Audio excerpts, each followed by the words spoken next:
In the heart of New York's bustling streets, Alex, Charlie, and Samantha, a trio bound by years of friendship, sought an escape from their monotonous routines. Alex and Charlie, both in their mid-20s, were roommates and software engineers by profession, while Samantha, a vibrant graphic designer, had recently moved to the city. A mutual love for adventure and the thrill of the unknown guided them to a famed, albeit notorious, casino that claimed the dreams and despairs of many. The casino's opulent interior, bathed in neon lights and the cacophony of slot machines, promised an evening of uninhibited excitement. Samantha, adorned with a striking gold necklace, a gift from her grandmother, caught the envious glances of onlookers.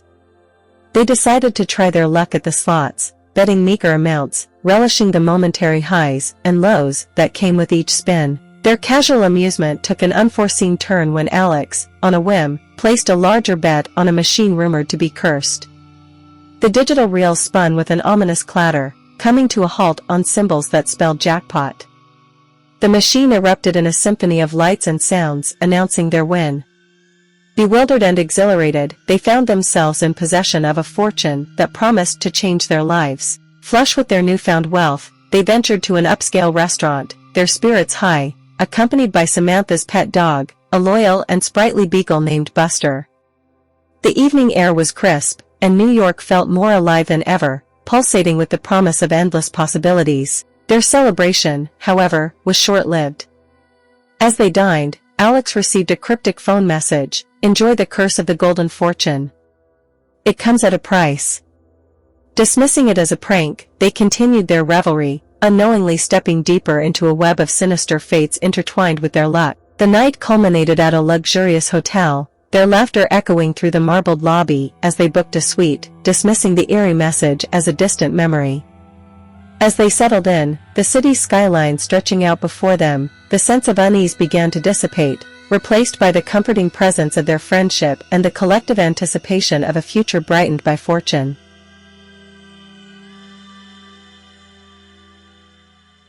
The next morning dawned with a deceptive calm.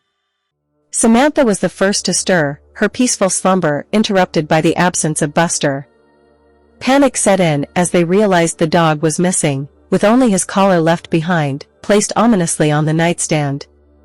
The gold necklace Samantha had so cherished was also gone, replaced by a replica so convincing it took her a moment to notice the subtle differences. The next morning dawned with a deceptive calm. Samantha was the first to stir, her peaceful slumber interrupted by the absence of Buster. Panic set in as they realized the dog was missing, with only his collar left behind, placed ominously on the nightstand. The gold necklace Samantha had so cherished was also gone, replaced by a replica so convincing it took her a moment to notice the subtle differences. The cryptic message on Alex's phone no longer seemed like a mere prank, but a warning they had foolishly ignored. Attempts to trace the message led nowhere, vanishing into the digital ether as if it had never been. Desperate for answers, they retraced their steps to the casino, only to be met with cold indifference. The staff feigned ignorance, and the security footage from the night of their win had mysteriously disappeared. Their fortune, it seemed, was not just a windfall, but a key to a door, better left unopened. As days turned to weeks, the trio found themselves ensnared in a series of unfortunate events. Unexplained occurrences, fleeting shadows in their periphery, and the haunting sensation of being watched became a constant presence in their lives.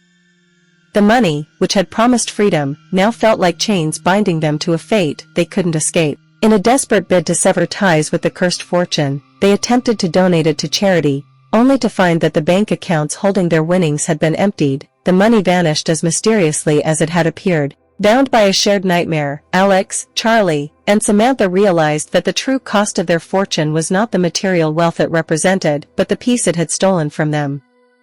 They were left to navigate a reality where the lines between luck and curse, reality and paranoia, had irrevocably blurred. Their story, a cautionary tale of desire and consequence, whispered among the neon lights of New York, serves as a grim reminder that some fortunes are better left unclaimed, and some doors, once opened, can never be closed.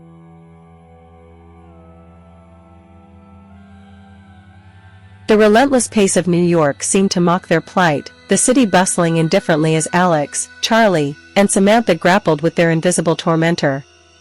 The gold necklace and Buster's disappearance remained unsolved mysteries, each clue dissolving into further confusion, like mirages in a desert of fear. In a city of millions, they felt isolated, their predicament an enigma that repelled understanding or sympathy.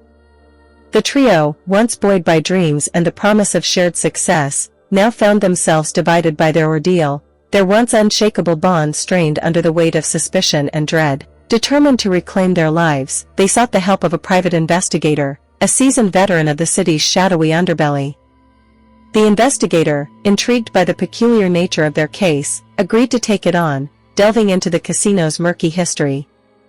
What he found was a tapestry of loss, betrayal, and curses left by those who had dared to challenge the fates within its walls. As he dug deeper, a pattern emerged, pointing to an ancient artifact known as the Lucky's Lament, a talisman said to grant unparalleled fortune to its holder at a dire cost. The casino, built on the site of its last known location, was rumored to be haunted by the spirits of those ensnared by its curse. With this newfound knowledge, the friends embarked on a quest to find the talisman, hoping to break the curse that had ensnared them. Their journey led them through the underbelly of New York, from shadowed alleys to forgotten libraries where they pored over old manuscripts and tales of the city's occult past. Their search culminated in an abandoned subway station, hidden beneath the city's pulsating streets. Here, in the echoing silence, they found the talisman, its surface dull and unassuming, yet pulsating with an unseen energy. In a ceremony fueled by desperation and hope, they attempted to break the curse, reciting ancient incantations and offering their own fortunes as a sacrifice to appease the spirits bound to the talisman.